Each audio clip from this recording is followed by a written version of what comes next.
Sometimes silence speaks louder than any words ever could. It all began on a quiet Tuesday night, during one of those endless arguments that never really had a clear start or finish. We weren't shouting, not this time. We were just tired, both of us. She sat across from me at the dining table, arms crossed, her eyes glossy yet distant. "I just need space," she said at last, her voice trembling somewhere between exhaustion and frustration. Space. That single word echoed in my mind long after she walked away. I'd heard other couples say it before, and it always seemed like the beginning of the end. Still, I convinced myself this was different. Maybe she really just needed time. Maybe I'd been too present, too involved, too much. So I gave her exactly what she asked for. No calls, no texts, no checking her social media. Just silence. At first, it felt strange. That kind of quiet that sits heavy in your chest and stretches every minute into an hour. I waited for her to reach out, to say she missed me, to close the distance she created. But she didn't. Days passed, 5, then 10, then 20. The unread messages began stacking up. 1, then 2, then 12.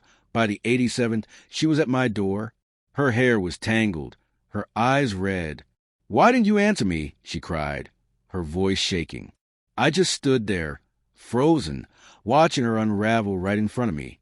I'd imagined this moment countless times, her realizing what she'd lost and coming back. But now that it was here, it didn't feel like victory.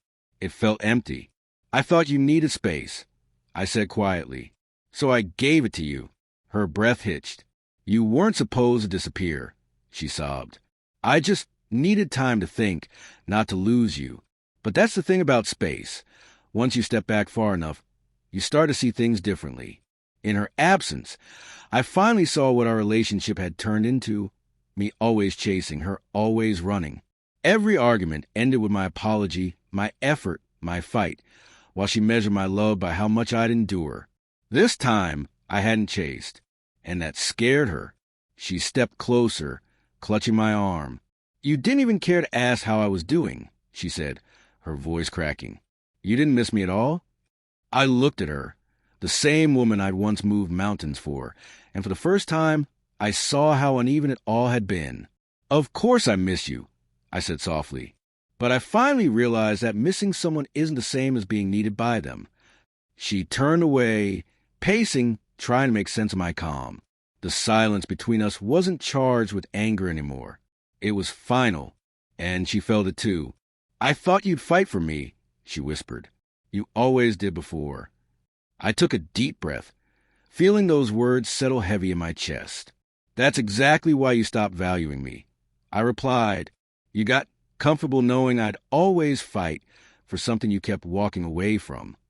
Her eyes shimmered with tears, and for the first time I saw it, the sting of realization, the quiet pain of understanding what she had broken. "I kept waiting," I continued, "not for your messages, but for the version of you who used to meet me halfway." She covered her face, crying into her palms. "I didn't think you'd actually let me go," she whispered through sobs. I almost laughed, not out of cruelty, but from the bitter truth of it all. "You wanted freedom," I said softly, "and I gave it to you. I just never expected you'd come back asking me to take it away." The wind stirred between us, carrying the kind of silence that marks an ending. She looked up at me, searching for the man who once fought for her. But he was gone, replaced by someone who had finally learned that love should never have to beg to be seen. I stepped back, slowly, and closed the door. Gently. Behind it, I could still hear her crying. But I didn't open it again. Sometimes, the loudest goodbye is the one you never say out loud.